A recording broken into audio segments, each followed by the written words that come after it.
Welcome to Interviews with Innocence, a podcast about children, spirituality, and consciousness. I am your host, Marla Hughes. I believe that our very young children are our greatest teachers. After all, they are the masters of living in the present moment, bubbling with unconditional love, enjoying the messiness of life, and curious about the universe in all its dimensions. Each week, I will be interviewing authors, philosophers, spiritual teachers, doctors, and many more about the wisdom children bring into this world and how we can transform our lives with this knowledge. I am thrilled to have Dr. Melvin Morse on our show today. His book, Closer to the Light, was one of the first books I read when I dove into this beautiful field, and it really changed my life. Dr. Melvin Morse trained at Johns Hopkins University. He is an acclaimed pediatrician, voted as one of America's best doctors, and he is an author on books about near-death experiences and spirituality. He was an associate professor of pediatrics at the University of Washington for 20 years. His international bestseller, Closer to the Light, describes children who have had near-death experiences. This was based on his research at Seattle Children's Hospital under the supervision of the University of Washington's Human Subject Review Board. His second book, Transformed by the Light, documented the long-term positive transformations of children who had near-death experiences.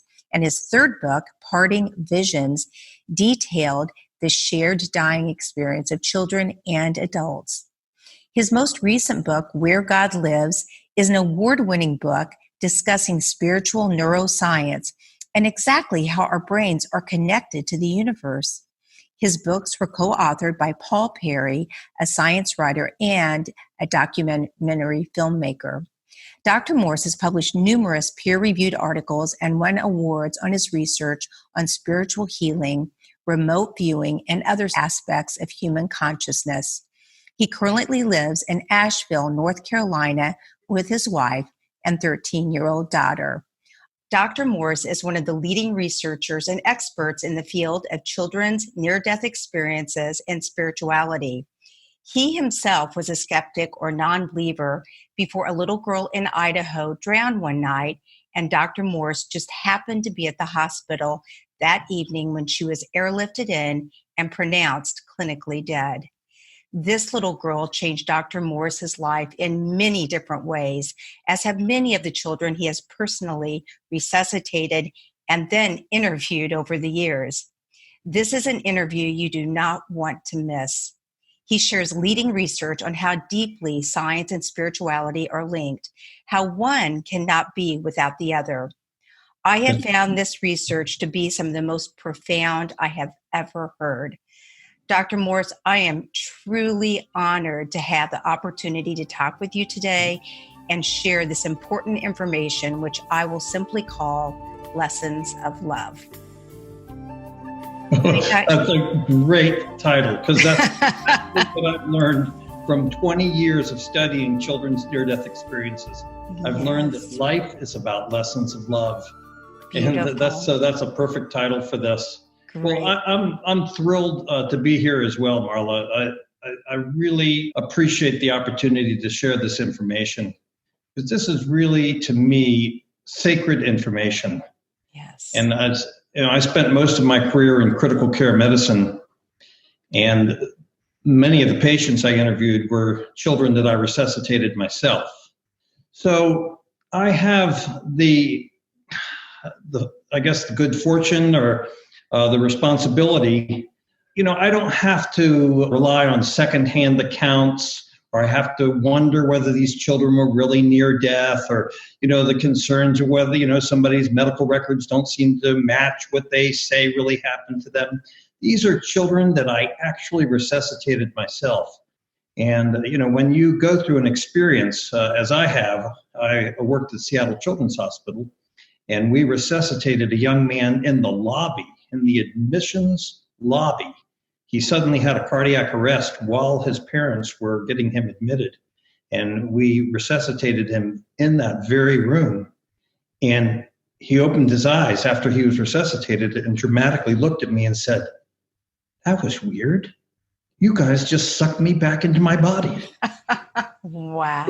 So that's the kind of thing that when I experience it directly, it has such a profound impact. Right. And yet I understand that after the story is told and then retold and retold, skeptics or people who want to believe, but it's harder for them. And so that's why I really appreciate the opportunity to share with you directly what I absolutely.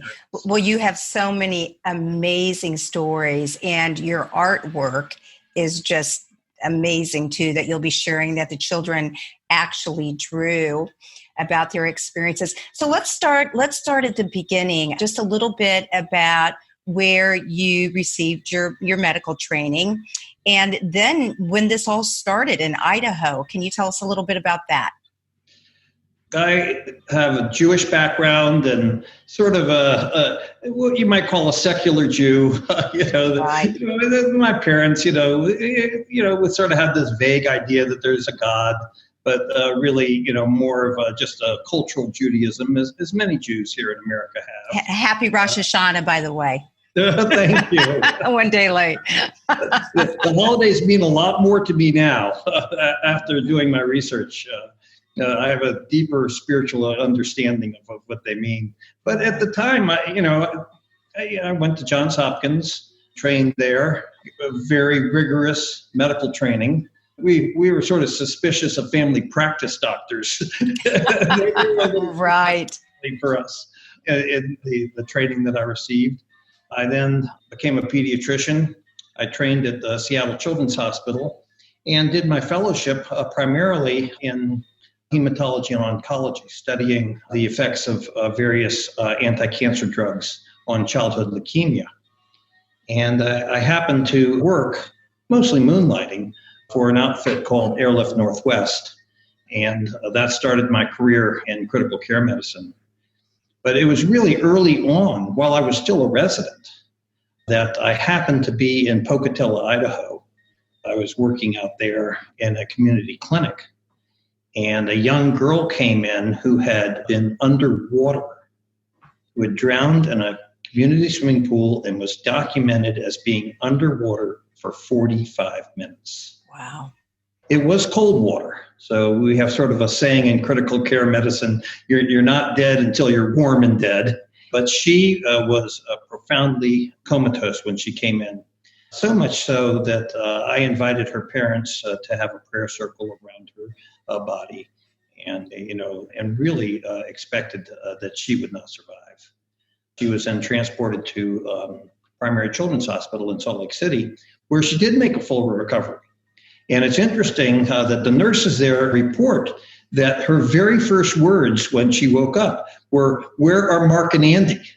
And it turned out that those were some of her companions in the place that she thought was heaven. Interesting. I became involved in the second part of her story when she returned to Pocatello, Idaho, and then I saw her in follow-up. And I sort of, just looked at her and I said, "Well, you don't remember me, Crystal, because, she was, clinically dead when I had seen her. But, I sure remember you because of this remarkable recovery." She looks at her mom and she says, "Oh, no, I remember him.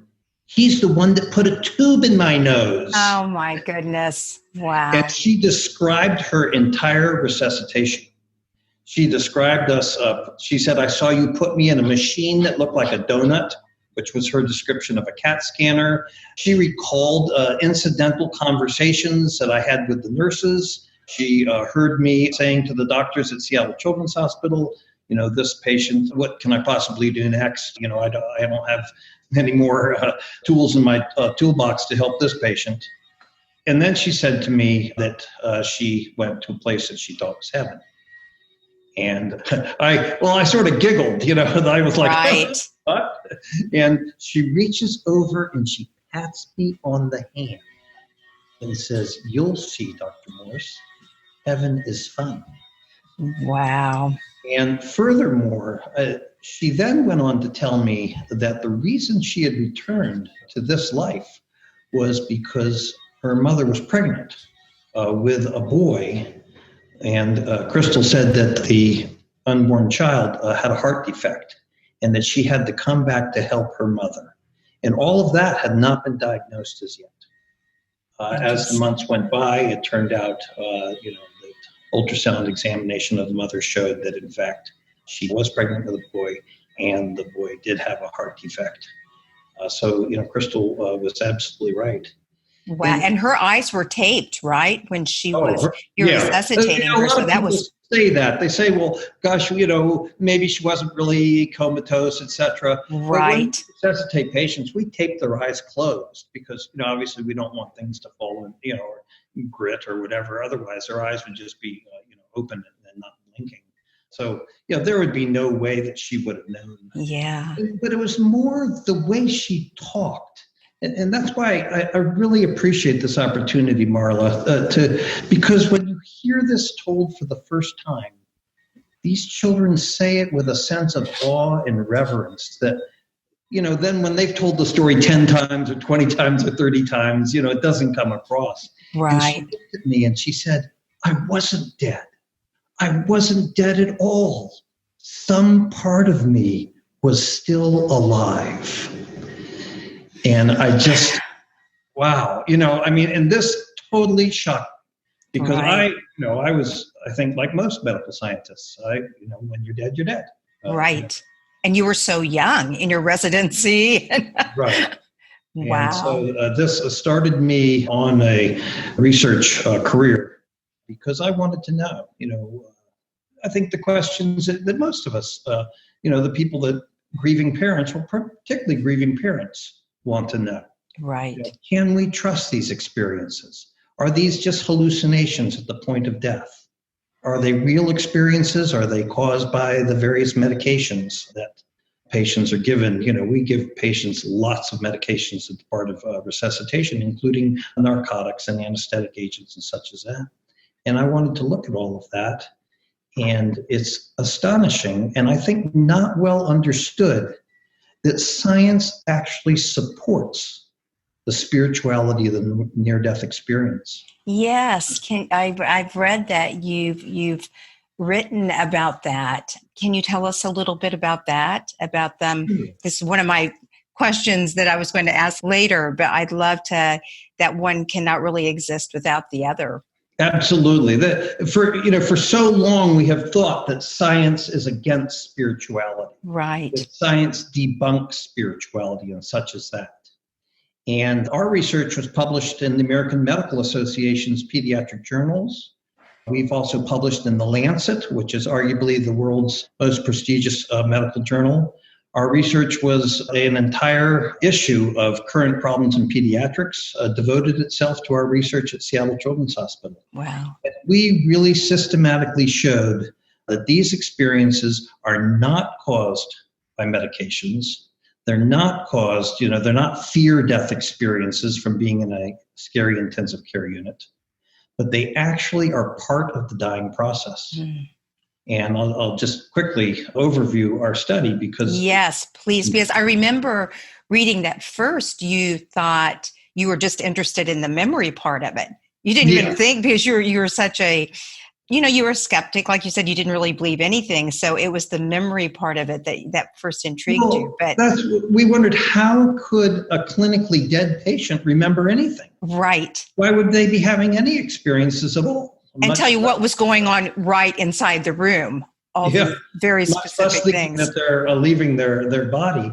So, at this time, Raymond Moody's work had come out, and Elizabeth Kubler-Ross's work had come out. And it's funny because I had seen Elizabeth Kubler-Ross on TV, and my research team, which was the Department of Neurology at Seattle Children's Hospital and the intensive care unit, we sort of all just chuckled and said, well, we'll show them, that actually medications cause these experiences. That's what we had thought. That's how your research started. We're gonna prove them wrong. I heard you say about Dr. Moody. Yes. Luckily we worked by the scientific method, so we were willing to accept the results that we got. Right. Even though they were counterintuitive to us, and even though we didn't expect them. And here's what we did. Rather than letting people come to us with stories, or, people that, for whatever reason, maybe they want to be on television, or they Right. or it makes them feel better that they survived death and saw. Instead, systematically interviewed all survivors of cardiac arrest at Seattle Children's Hospital over about a 15-year period of time. And we carefully compared them to identically matched children of the same age, the same sex, who were treated with the same medications, had the same lack of oxygen in their brain, but weren't near death. Right. We decided in advance, who we considered to be at the point of death and who we considered to simply be really, really sick, but given our medical knowledge, would recover. And we found, to our astonishment, that 24 out of 26 children who survived near death reported this experience. And most of them hadn't told anybody before. So these are not, far from, our first impressions are these are publicity seekers, these are people that want attention, etc. Interestingly enough, most of these children hadn't even told their parents about their experiences before we interviewed them. And I asked one little girl, I said to her, well, why didn't you tell anybody about this? And she said, I didn't think you were supposed to be able to see and talk to God. Oh, wow. Meaning, the God is something that we, worship in church, but, right. talk to God, even at her age, she knew that our cultural experiences that people like that are crazy. And I'm going to share with you, though, one child who had no memory of being clinically dead, because I think it's a very illustrative story. This is one of the two that supposedly didn't have an experience. Yeah. Is that correct? Yeah. This young lady nearly drowned in Lake Washington. She was fishing with her dad, and she fell and was about 20 feet underwater. And she was resuscitated, part of our study, and she didn't remember anything about being nearly drowning and being resuscitated. So she would be what we, so she's, not a negative result. Right. Listen to her dad's experience. He said that, of course, he was panicked when his daughter fell out of the boat. And he and a friend of his, they free dove in Lake Washington down about 20 feet to try to find her body. And it was totally dark. They couldn't see anything. There was debris. The water was murky. And suddenly they said that they saw a bright light at the bottom of Lake Washington. And they swam towards it, and it was her. And her body was lit up with a bright light. And that was what allowed them to find her underwater and bring her to the surface. And ultimately, she was resuscitated. Wow. And that brings forth all Even that. ones in our study who didn't, who were sort of negative for remembering near-death experiences, had something extraordinary happen to them. Right. This father was so astonished and really freaked out by this experience that he and his friend, they rented scuba gear, and the next day they went and they sat at the bottom of Lake Washington and just sat there because they wanted to see whether maybe it was some stray ray of light or maybe it was some trick, or something. And they said absolutely not. It was pitch black for the 45 minutes that they had, that was in their air tanks that allowed them to be down there. Wow. But, so something extraordinary happens at the point of death is what we learned from studying the near-death experiences of children. And we published this in the scientific literature. And our studies were then followed up by similar studies in adults. And, I think that the scientific community, if they're aware of the research, agrees now that these experiences are in fact the dying experience. We will all have these experiences when we die. Wow. Well, I know you've said, so let's see what science has to say about love and eternity through stories told by the young children who also did not have any previous knowledge of what it was like to die, any preconceived, or conditioned beliefs or thoughts. And that's what makes this just so powerful. So can you share some more of the stories with us? Oh, sure. I know you have a lot of them. Story. Well, I have so many favorite stories, but my favorite story of a young girl, she had infectious mononucleosis and had severe liver failure. And she presented to my office, was comatose. Her parents brought her to the office, instead of taking her to the emergency room. And we, of course, immediately rushed her to the emergency room and resuscitated her. So again, Marla, by and large, these are patients that I personally know were near death. Right. And personally was part of their resuscitation. And she had, no pre-existing beliefs about what happens when you die. She's 8 years old. Her parents don't really talk to her about that kind of thing. They weren't a particularly religious family. And so I interviewed her afterwards, and I asked her what happened. And she said, well, when you were asking the nurses for that crash cart thing, my grandma was sitting there. She was just sitting there right next to me. And of course, her grandmother was not passed. Yes. Her grandmother had passed. So she drew a picture of her grandmother. You can see there's her grandmother just sitting in a chair. and little Jessie says to me, I was just so shocked to see her. Oh my. And then she clenches her fists and she says, and then I was back. And so I said to her, what do you mean you were back? And she goes, that's what I've been trying to figure out. Wow. And again, I just thank you for having me on your show, Marla, because to share these stories, because then, after she's told this story again and again and again, then it becomes more like your traditional story. Right. But to hear this sort of disjointed, fragmentary, that's what I'm trying to figure out. Yes. Just that purity and that innocence of them. Or I'll give you another quick example. Great. It doesn't have to be quick. Hearing the stories for the first time is so unique. And another young man named Chris Eggleston, his family was coming home from a ski vacation, and then the Cascade Mountains, and their car flipped over a guardrail and plunged into an icy river that was below. Oh my goodness. And he was trapped underwater for a prolonged period of time until he was resuscitated.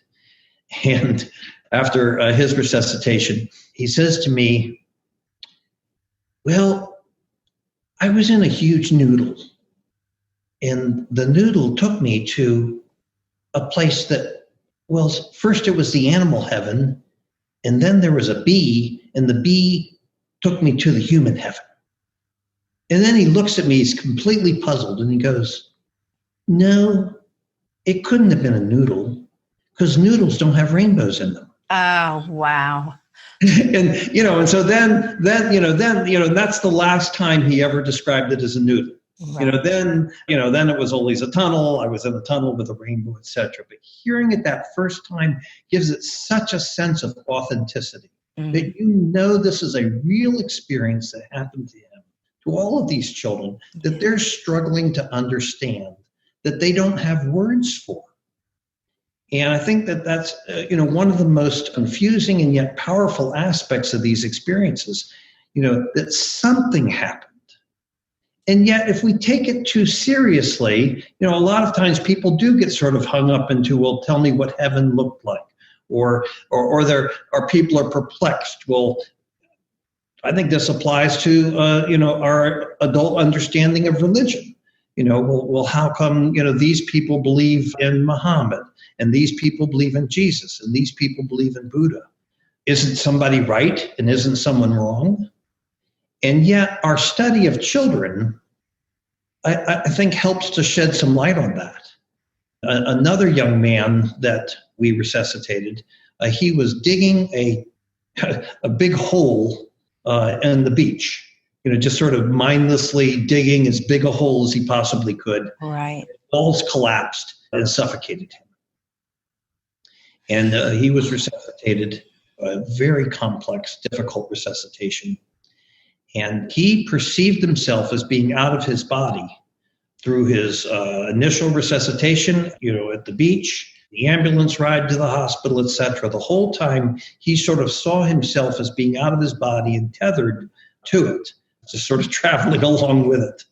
And so I asked him, I said, so, what was going on with you while all this was happening? And he said to me, a wizard came to me. And the wizard said, struggle and you shall live. I said, a wizard?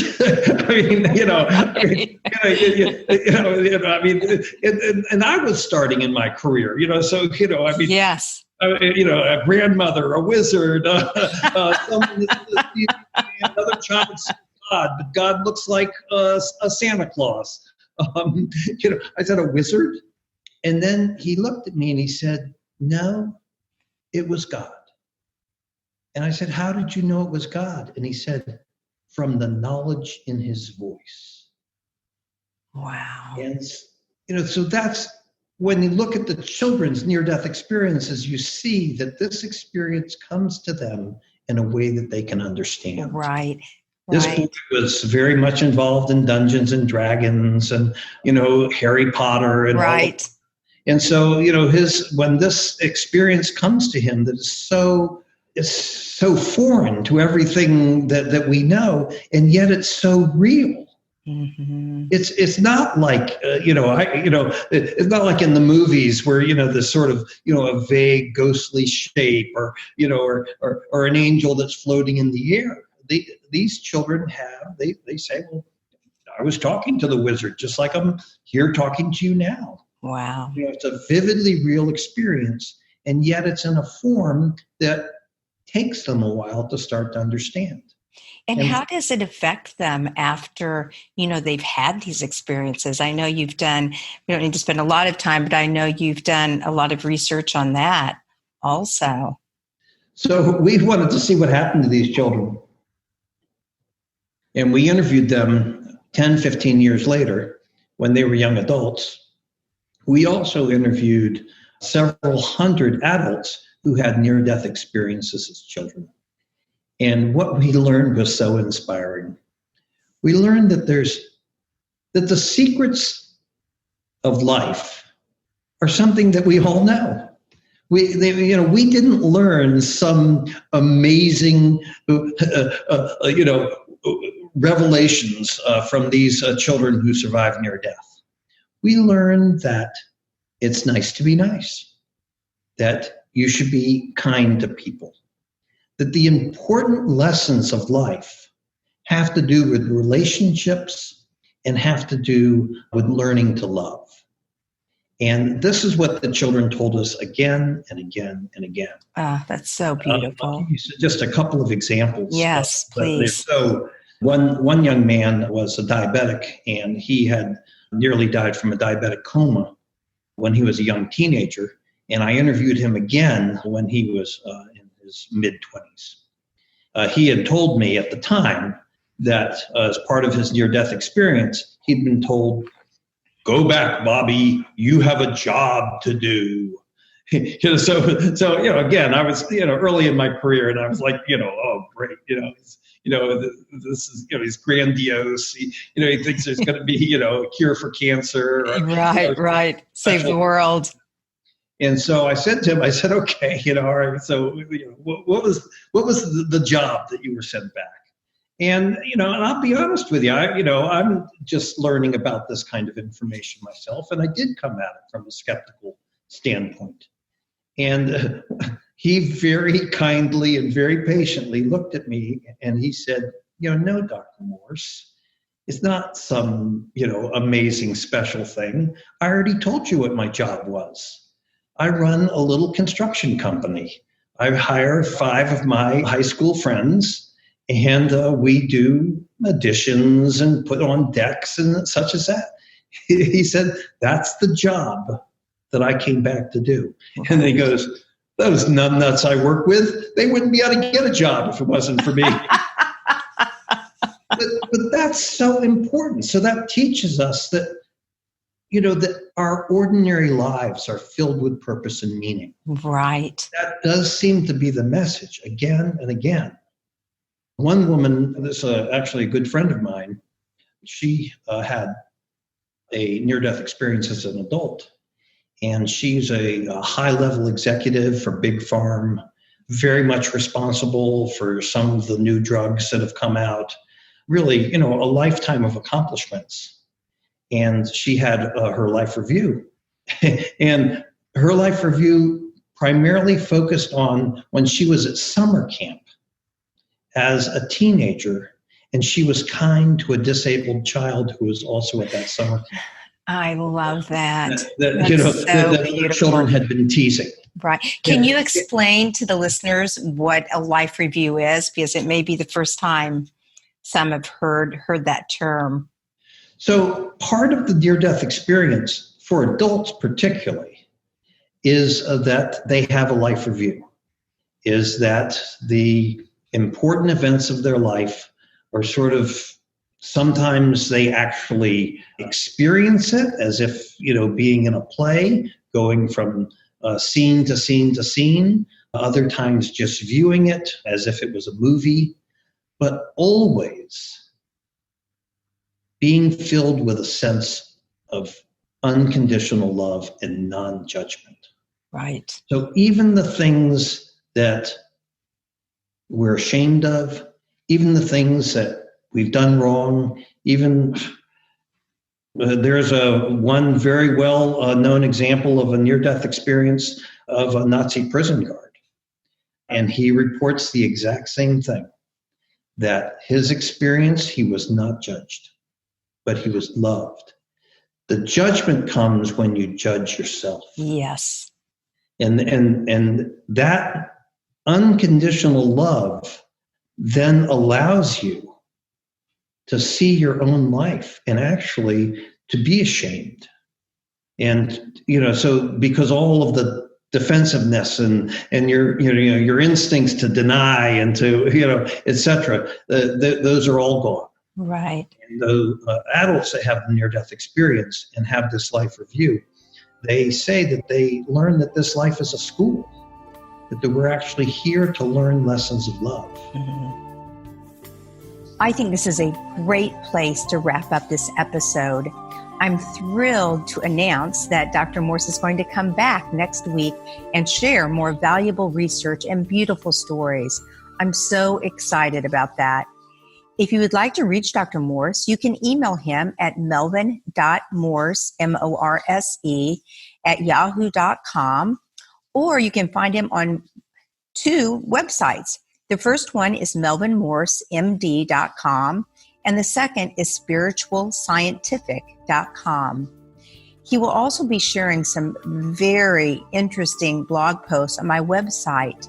So please go and visit and check those out at interviewswithinnocence.com. Thank you.